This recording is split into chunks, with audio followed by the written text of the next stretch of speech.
ఓం శ్రీ గణేశాయ నమః. శ్రీమాత్రే నమః. శివాయ గురవే నమః. శ్రీకృష్ణ పరబ్రహ్మణే నమః. శ్రీరామాయ నమః. శ్రీ గురుభ్యో నమః. శ్రీ దత్తాత్రేయాయ నమః.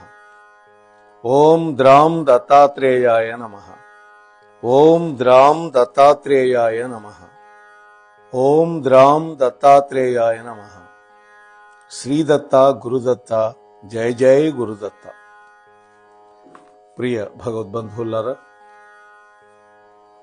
మోహనవాణి ఛానల్ ద్వారా శ్రీ దత్త మహాపురాణాన్ని అత్యంత భక్తి శ్రద్ధలతోటి శ్రవణం చేస్తూ ఉన్నటువంటి భక్తామ తల్లులకు తండ్రులకు సాధువాదాలు చెల్లించుకుంటున్నాను. 35వ భాగంలో మనం కుండిలుడు విశాలాక్షి యొక్క కథ మొదలుపెట్టాం. దాన్ని ఈ 36వ భాగంలో మనం దత్తాత్రేయ స్వామి యొక్క అనుగ్రహంతో కొనసాగించే ప్రయత్నం చేద్దాం.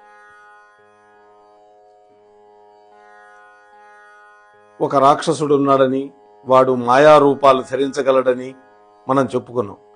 ఆ విధంగా మాయారూపాలు ధరించి అనేక మంది స్త్రీలని వాడు పొందాడు. అదేవిధంగా ఈ కుండిలుడి యొక్క రూపాన్ని కూడా ధరించి ఆ రోజు సాయంత్రమే వచ్చేశాడు. మామూలుగా నెల రోజుల దాకా రానని చెప్పిపోయినాడు భర్త. కానీ వచ్చి కారణం చెప్పాడు. నాకు దారిలోనే ఎదురయ్యాడు, ఒక నెలాగి రమ్మన్నాడు, అందుకని నేను వచ్చేశాను, అక్కడకుండా వెళ్లే శ్రమ తప్పింది అని కూడా మాట్లాడాడు. సరే, ఇవన్నీ విన్నాడు, చెప్పాడు, ఇవన్నీ విని సరేననుకున్నారు. అయితే ఆమె వంటగదిలోకి వెళ్ళింది, వంట చేస్తూ ఉన్నది. ఇక రాత్రి అయింది. ఈ మాయాకుండిలుడు విశాలాక్షిని తనివి తీరా అనుభవించాడు. ఆవిడ తట్టుకోలేకపోయింది. వీడి బలం, వీడి భోగ సామర్థ్యం అతి కామం కదా వీడిది, రాక్షసుడా. ఇంకా వివిధ లక్షణాలు వికారాలు విశాలాక్షికి అనుమానం కలిగించినాయి. ఇతడు తన భర్త కాదు అని మనస్సుకు మాత్రం తెలుస్తోంది, కానీ రూపం చూస్తే ముమ్మూర్తులా తన భర్తే. ఎవరికి చెబితే ఎవరు నమ్ముతారు? తనలో తానే కుమిలిపోతూ ఉంది. వాడు మాత్రం రాత్రనక పగలనక కామంతో విజృంభిస్తున్నాడు. ఏ పని మీద బయటకు వాడు వెళ్ళటం లేదు, విశాలాక్షిని వెళ్ళనీయటంలా. ఈ విశాలాక్షి అన్ని విధాలా నలిగిపోతోంది. రోజు రోజుకి ఆమె శరీరం కృంగి కృషించిపోతోంది. నెల అయ్యేసరికి ఒక ఎండు కట్టెలాగా మారిపోయింది. అదే రోజు సాయంకాలం కుండిలుడు తిరిగి వచ్చాడు. నెల అయింది కదా. చిక్కి శల్యమై గుమ్మంలో నిలబడ్డటువంటి విశాలాక్షిని చూసి గుర్తుపట్టలేకపోయాడు. విశాలాక్షి మాత్రం భర్తను గుర్తుపట్టింది. ఆమెకు ఒక్క పెట్టున దుఃఖం పొంగుకొచ్చింది. గుమ్మంలోనే కుప్పకూలి పడిపోయింది. కుండిలుడు త్వరగా సమీపించాడు. అయ్యయ్యో అంటూ ఆవిడ్ని లేపటానికి ప్రయత్నం చేస్తూ ఉన్నాడు. అతడికి ఏం చేయాలో పాలుపోవటంలా. మామూలుగా అయితే భర్త రాగానే అర్ఘ్యపాద్యాదులతో ఎదురు వస్తుంది, స్వాగతం చెబుతుంది. ఈ విధంగా అనుకుంటూ ఉన్నటువంటి భర్త ఆమెను చూసి ఒక్క నెల రోజుల్లో ఈ విధంగా శుష్కించిపోయిందేంటి, చిక్కి శల్యమైపోయింది, నన్ను చూస్తూనే కుప్పకూలిపోయిందేమిటి అని కాసిన మంచినీళ్లు తెచ్చి చల్లుదామని లోపలికి వెళ్ళబోయాడు. ఇంతలో ఇంట్లో నుండి మాయాకుండిలుడు బయటకు వచ్చాడు. నువ్వెవరంటే నువ్వెవరు, నువ్వు మాయగాడివంటే నువ్వు మాయగాడివని, నువ్వు మోసగాడివంటే నువ్వు మోసగాడవని ఇద్దరు అనుకుంటూ ఉన్నారు. ఇద్దరు పరస్పరం వాగ్వివాదాలతోటి అరుచుకుంటున్నారు. ఇంతలో ఇరుగు పొరుగు జనం అంతా పోగైనారు. ఎవరు నిజమైన కుండిలుడో గుర్తుపట్టలేకపోయారు జనం కూడా. ఇంతలో విశాలాక్షికి స్పృహ వచ్చింది. తల పట్టుకుని కూర్చొని ఏడుస్తుందే తప్ప తాను కూడా గుర్తుపట్టలేకపోయింది. ఇద్దరు ఒకే రకంగా ఉన్నారు, అదే కారణం. ఈ విధంగా ఇద్దరూ ఒకే చోట ఉండేసరికి ఎవరు నిజమైనటువంటి కుండిలుడో ఎవరు మాయా కుండిలుడో భార్య కూడా గుర్తుపట్టలేకపోయింది. తన సోదరులు, తల్లిదండ్రులు, ఇంకా బంధువర్గం అందరూ చుట్టుపక్కల గ్రామాల వాళ్ళని రప్పించింది. అందరూ వచ్చారు. ఏ ఒక్కరు కూడా నిజమైన కుండిలుడెవరో చెప్పలేకపోతున్నారు. ఇంతలో గుంపులో నుండి ఎవరో ఒకళ్ళు అన్నారు, ఇలాంటి ధర్మ సంకట పరిస్థితుల్లో విష్ణుదత్తుడిని శరణు వేడుకోవటమే తక్షణ కర్తవ్యం అన్నారు. మనం నిన్న చెప్పుకున్నాం విష్ణుదత్తుడి యొక్క కథ. అనేకమైనటువంటి వరాలు పొందినటువంటి మహాత్ముడు దత్తాత్రేయ స్వామి వల్ల. ఆయన గారైతే క్షణంలో తేల్చేస్తారు ఈ జటిల సమస్యని. అందరూ అవునంటే అవుననుకున్నారు. ఇక నిజమైన కుండిలుడు, మాయా కుండిలుడు కూడా ఒప్పుకున్నారు ఈ ప్రతిపాదనకి. పదండి అంటే పదండి అని అందరూ త్వరగా నడుచుకుంటూ ఆ విష్ణుదత్తుడి యొక్క ఊరికి వెళ్లారు. ఆయన ఇంటికి చేరుకున్నారు. నమస్కారం చేశారు, సమస్య చెప్పారు. విశాలాక్షి మాత్రం బోరున విలపిస్తూ విష్ణుదత్తుడి యొక్క పాదాల మీద పడిపోయింది. విష్ణుదత్తుడు ఓదార్చి ఆమెకు ధైర్యం చెప్పాడు. ఇద్దరూ కుండిలుడి వైపు చూశారు నిశితంగా. ఎవరు మాయగాడో మహాత్ముడికి తెలిసిపోయింది. అయితే దాన్ని జనం నమ్మేటట్టు ఆధారాలతో నిరూపించాలి కదా, నిర్ధారించాలి కదా. మహిమను చూపించి గనక నిరూపిస్తే ఆ పిశాచం యొక్క మాయకి, తను చేసేటటువంటి దానికి ఈ జనం దృష్టిలో తేడా ఉండదు. కాబట్టి మానుషమైనటువంటి ఉపాయంతోనే ఈ చిక్కు సమస్యను విడగొట్టాలి అనుకున్నాడు విష్ణుదత్తుడు. ఆలోచించాడు, ఒక నిశ్చయానికి వచ్చాడు. ఓ పౌరులారా, వీళ్ళిద్దరూ శీలము, రూపము, వయస్సు, గొంతు, రంగు, ఆకృతి, పేరు, గోత్రం, చేష్టలు అన్నిట్లో ఒకే విధంగా ఉన్నారు. వీళ్లలో ఎవరు సత్యమైనటువంటి కుండిలుడో, అసలు కుండిలుడో మన ముందు ఉన్నటువంటి సమస్య తేల్చాలి. మీరందరూ అంగీకరిస్తే వీళ్ళిద్దరికీ నేను కొన్ని పరీక్షలు పెడతా. మీరంతా సాక్షులుగా ఉండండి. ఎవరు ఏమిటో ఇప్పుడే తేలుద్దాం అన్నాడు. అందరూ సరేనన్నారు. వెంటనే ఇద్దరి యొక్క నుదికి మీద గుర్తింపు కోసం ఒకరి నొసట మీద కా అనేటువంటి అక్షరం, రెండో వారి నొసట మీద గా అనేటువంటి ముద్ర వేయించాడు. కా గా. ముందుగా కా అనేటువంటి ముద్ర ఉన్న వ్యక్తిని దగ్గరకు పిలిచి గా అనేటువంటి వ్యక్తిని దూరంగా పంపించాడు. మీ ఇంట్లో ఉన్నటువంటి గుడ్డలు, డబ్బు, ధాన్యం, ఆభరణాలు, వస్తువులు, అలాగే నీ భార్య విశాలాక్షి మీద ఒంటి మీద ఉన్న పుట్టుమచ్చలు, ఆమెకున్న రోగాలు, రొస్టులు, అలవాట్లు అన్నీ ఒక జాబితాగా చెప్పమన్నాడు. వాడు చెబుతూ ఉంటే ఒక వ్యక్తి చేత రాయించాడు.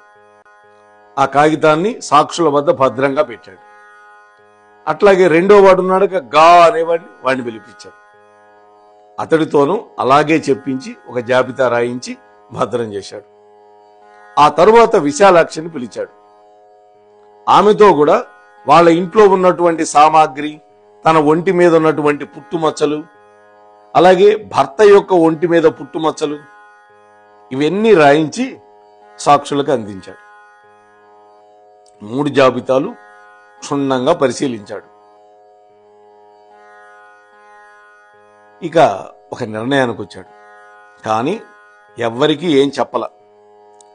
చిరునవ్వులు చిందిస్తూ ఇద్దరినీ ఒకేసారి దగ్గరకు పిలిచాడు. పంచక్రోశ విశాలమైనటువంటి దివ్యక్షేత్రం ఇది. దీనికి ప్రదక్షిణం చేసి రావాలి మీరు. దారిలో ఎన్ని దేవాలయాలు ఉన్నాయో, వాటిల్లో ఏ దేవతామూర్తులు ఉన్నాయో, ఆయా మూర్తుల యొక్క లక్షణాలు ఏమిటో మీరు చెప్పాలి. ఎవరు ముందు వచ్చి నాకు చెబితే వాళ్ళు గెలిచినట్లు అని ప్రకటన చేశాడు. ఇద్దరు వెంటనే బయలుదేరారు. గా అనేటువంటి వ్యక్తి మాత్రం అర్ధగంటలోనే తిరిగి వచ్చేసి అన్ని వివరాలు గడగడా చెప్పేశాడు. కా అనే వ్యక్తి మాత్రం ఎప్పుడో మధ్యాహ్నానికి అలిసిపోయి సొలిసిపోయి వచ్చాడు. మెల్లగా అన్ని విషయాలు చెప్పాడు. విష్ణుదత్తుడు ఇద్దరిని సమానమైన శ్రద్ధతో విన్నాడు. ఇద్దరు చెప్పింది. వాళ్ళు చెప్పింది ఒక వ్యక్తితో రాయించాడు కాగితం మీద. ఇంకొక పరీక్ష పెట్టాడు విష్ణుదత్తుడు. అదేమిటి అంటే, ఈ సహ్యాద్రి పర్వతం మీద ప్రసిద్ధులైనటువంటి సిద్ధయోగులు కొంతమంది ఉన్నారు. వాళ్ళని కూడా దర్శించి నమస్కరించి వాళ్ళ యొక్క గోత్రనామాలు కనుక్కొని రండి, ముందు వచ్చి చెప్పినవాడు జయించినట్టు అన్నాడు. ఇద్దరు పరుగు పరుగున వెళ్లారు. క్షణకాలంలోనే తిరిగి వచ్చాడు గా అనేటువంటి వ్యక్తి. సిద్ధయోగులైనటువంటి గోత్రనామాలు వరుసగా ఏకరువు పెట్టాడు. అది కూడా ఒక జాబితా రాయించి భద్రం చేశాడు విష్ణుదత్తుడు. పొద్దుగూకింది, చీకట్లు కమ్ముకుంటున్నాయి, తొలి జాము కూడా గడిచిపోయింది. అప్పటికి తిరిగి వచ్చాడు కా అనే వ్యక్తి, రొప్పుతూ రోజుకుంటూ. పాపం పడుతూ లేస్తూ వచ్చాడు. వస్తూనే విష్ణుదత్తుని యొక్క పాదాల మీద పడ్డాడు. మహానుభావ, నిజం చెబుతున్నాను, కొండంతా తిరిగి తిరిగి వచ్చాను, ఎంతో పరీక్షగా చూశాను, నా కంటికి ఏ సిద్ధయోగి కనపడలేదు. ఇంకా నమస్కరించడం ఏంటి, గోత్రనామాలు అడగటం ఏంటి? అందువల్ల ప్రయోజనం లేక కాళ్ళు ఈడ్చుకుంటూ ఎట్లాగొట్లాగా మీ దగ్గరకు చేరుకున్నాను. ఇంకా భయం లేదు, కాసిని మంచినీళ్ళు ఇప్పించండి, గొంతు ఎండుకుపోతోంది అన్నాడు. అతడికి అవసరమైనటువంటి ఉపచారాలు చేయించాడు విష్ణుదత్తుడు. ఈసారి గంభీరంగా కూర్చున్నాడు. ఒక్క నిమిషం కళ్ళు మూసుకొని తెరిచాడు. ఇదే చివరి పరీక్ష.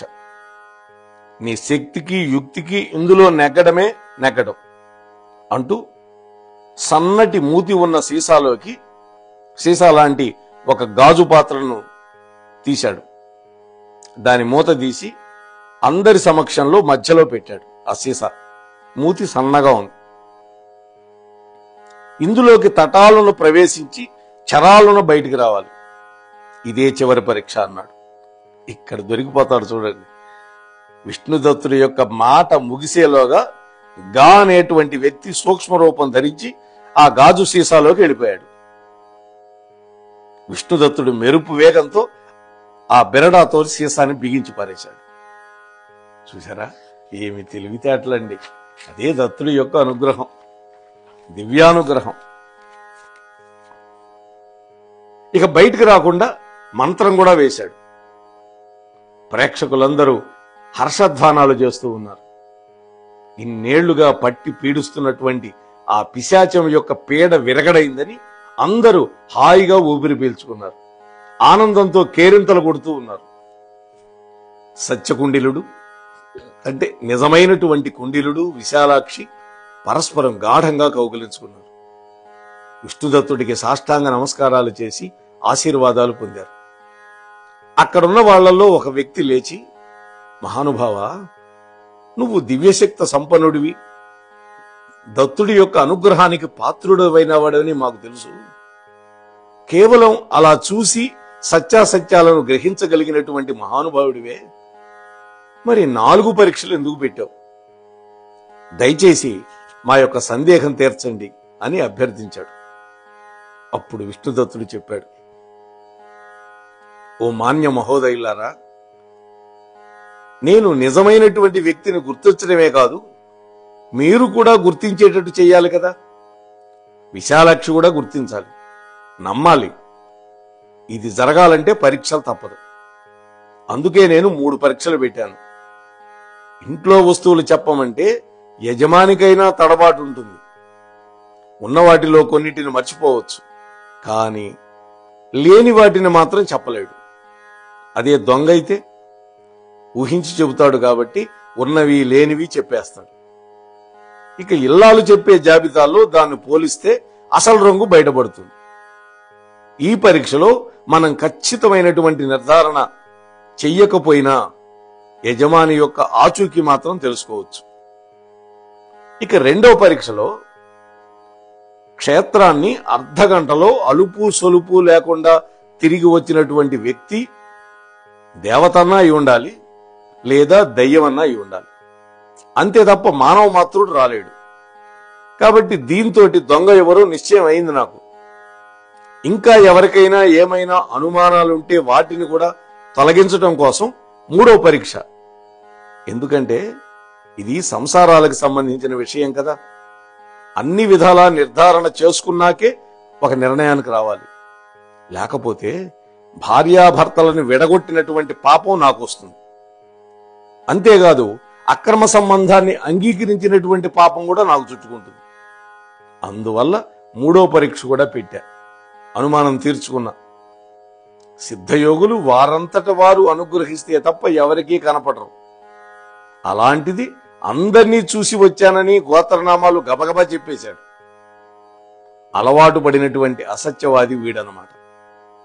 మాయలు మోసాలు చేయగల ఘటికుడు. పిశాచం ఎవడో ఇప్పుడు నాకు నిశ్చయంగా తెలిసిపోయింది. దీన్ని బహిరంగంగా చెప్తే వాడు పారిపోవచ్చు, లేదా తిరగబడచ్చు, లేదా ఇంకేదైనా చెయ్యొచ్చు. నేనే గెలుస్తున్నాను అనేటువంటి భ్రమలో వాడు ఉండాలి. వాడు ఉన్నాడు కూడా. కాబట్టి అదే ఊపులో వాడిని బంధించాలి. నిజానికి బంధనమే 4వ పరీక్ష. వాస్తవానికి నేను పెట్టిన పరీక్షలు 3. 4వది బంధనం. ఒక అజ్ఞానికి కొద్ది కొద్దిగా శాస్త్ర విషయాలు నేర్పిస్తూ క్రమక్రమంగా అజ్ఞానాన్ని తొలగించాలి, వికాసం కలిగించాలి, అవిద్యను సమూలంగా పోగొట్టాలి.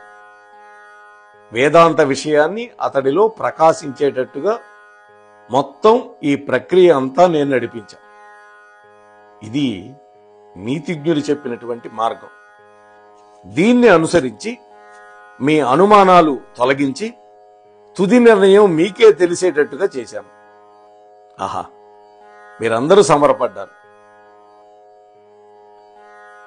అప్పుడు వాళ్ళంతా విష్ణుదత్తుడికి యథోచితంగా నమస్కారం చేసి ధన్యవాదాలు చేసి చెప్పి సెలవు తీసుకున్నారు.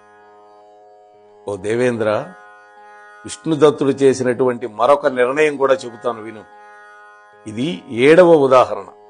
శ్రద్ధగా ఆలకించు.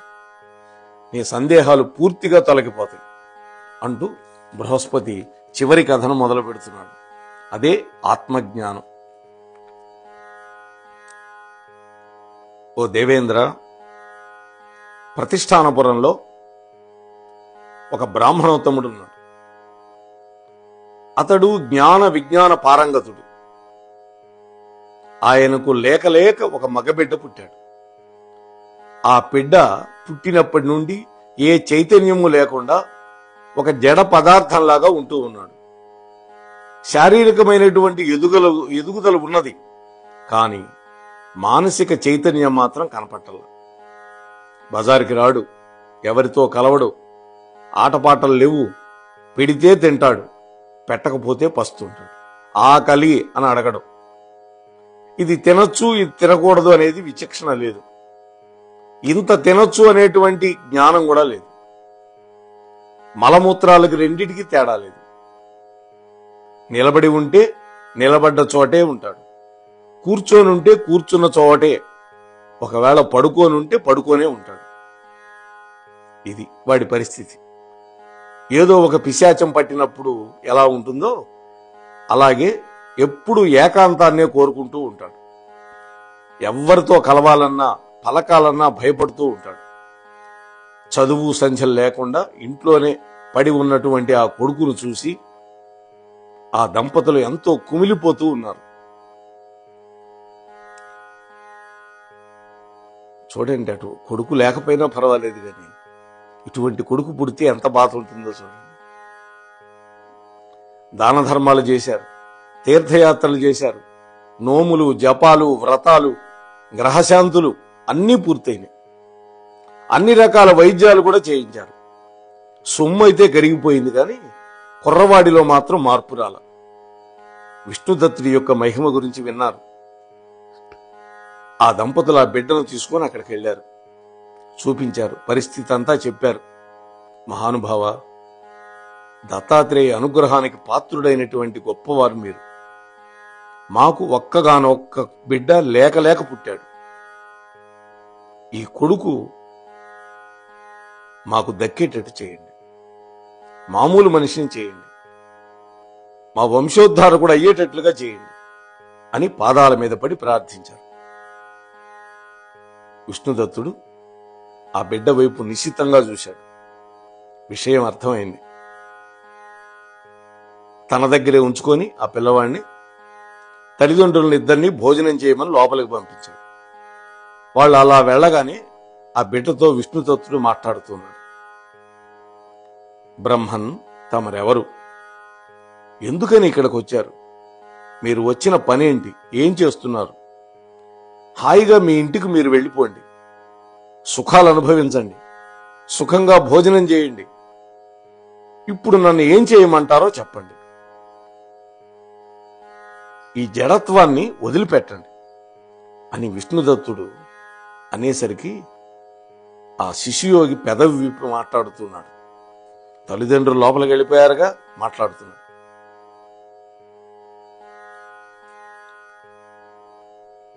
ఓ యోగిన్, నేనేం చేసేది?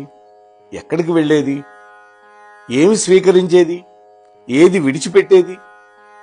కల్పాంతంలో ప్రపంచమంతా నీటితో నిండిపోయినట్లుగా ఈ విశ్వం ఆత్మ అనేటువంటి పదార్థంతో నిండిపోయింది. అంతా నేనే సదానందమయుణ్ణి. సోహం, నాకింక భోక్తవ్యమేంటి? నాకు పరిత్యాగమేంటి?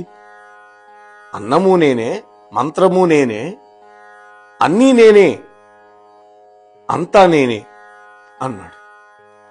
ఈ శిశుయోగి మాటలకి విష్ణుదత్తుడు చాలా సంబరపడిపోయినాడు. మృదువుగా కౌగిలించుకున్నాడు ఆ పిల్లవాడిని. నాయనా, నువ్వు చెప్పింది నిజమే, అంతా నువ్వే, అన్నీ నువ్వే, విశ్వమంతా ఆత్మ పదార్థమే నిండి ఉన్నది. అలాంటప్పుడు కర్మను ఆచరించకపోవడం ఎలాంటిదో ఆచరించడం అంతటిదే కదా. కర్మాచరణ వల్ల నీకు ఏ దోషం చుట్టుకుంటుందో చెప్పు. అట్లాగే నిష్కామ కర్మాచరణంతో జీవన్ముక్తులపై సుఖంగా జీవించు. కర్మ చెయ్యి, ఎదుటి వాళ్ళకి నేర్పించు, ఆదర్శప్రాయంగా నిలబడు. లోకం కోసం కొన్ని పనులు మనం తప్పకుండా చేయాలి నాయన. దీనివల్ల కర్మానుబంధం చుట్టుకుంటుందా అని నువ్వు అడగచ్చు. చుట్టుకోదుగాక చుట్టుకోదు. ఎందుకంటే ఏ బంధమైనా దేహాభిమానం వల్లే పుడుతుంది. దేహాభిమానం వదలడమే కదా ముక్తి అంటే. నేను, నాది అనేవి బంధ కారణాలు. నేను కాదు, నాది కాదు అనేవి ముక్తికి కారణాలు కదా. నాయనా, ఓ శిశు యోగీశ్వర, నీ స్వస్వరూపం తెలుసుకో. ఇక్కడ నీకు కర్మానుబంధం లేదు. మాన అవమానాల వల్ల కలిగే గుణదోషాలు కూడా కేవలం అభిమానం వల్లే కదా ఉండేది. కాబట్టి దేహాభిమానాన్ని విడిచిపెట్టేస్తే గుణం ఉండదు, దోషం ఉండదు, బంధం ఉండదు. ఈ అభిమానాన్ని విడిచిపెట్టలేక కర్తృత్వాన్ని తన మీదనే వేసుకొని ఉండేటటువంటి అహంకారికి విషయ వాసనలు, సుఖదుఖాది క్రియలు తప్పవు నాయన. అభిమానం లేనేటువంటి వాడికి ఇవన్నీ అంటావు. అందువల్ల ఆ అహంకారాన్ని, ఆ దేహాభిమానాన్ని విడిచిపెట్టు. అలా విడిచిపెట్టగలిగితే నీవు కర్మ మార్గంలో ప్రయాణం చేసినా కూడా, ఒకవేళ అతడు మూర్ఖుడే అయినా కూడా కర్మపాశా బద్ధుడు కాదు అంటే ఇక నీబోటి పండితుడి సంగతి వేరే చెప్పాలా నాయన? ఆలోచించు. బంధమోక్షాలు రెండిటికీ మనస్సే కారణం. మన ఏవ కారణం బంధమోక్షయోహో అని కదా శాస్త్రం.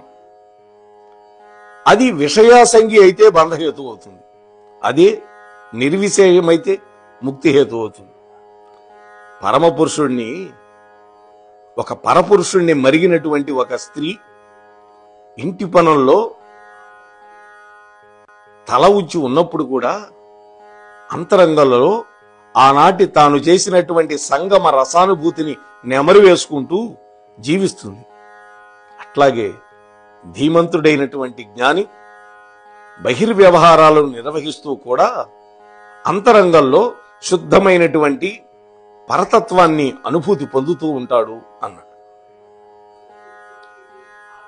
మరి ఇంకా బాలయోగితోటి ఈ విష్ణుదత్తుడు ఇంకా ఏం చెప్పాడు అనేటువంటి విషయాన్ని రేపటి రోజు మనం ముచ్చటించుకునే ప్రయత్నం చేద్దాం. అంతవరకు మీ దగ్గర సెలవు తీసుకునే మీ ధర్మవరపు వెంకటరమణ. స్వస్తి. మోహన్ వాణి తెలుగు పాడ్కాస్ట్ వింటున్న శ్రోతలందరికీ హృదయపూర్వక ధన్యవాదాలు. ఏమండోయ్, ఇప్పటివరకు మన ఛానల్కి సబ్స్క్రైబ్ చేసుకోకపోతే ఈ క్షణమే వెంటనే సబ్స్క్రైబ్ చేసుకుని ఆ పక్క నుండి బెల్ బటన్ని మ్రోగించండి. అప్పుడు నేను చేసే అప్డేట్స్ అన్నీ మీ ముందు ప్రత్యక్షమవుతాయి.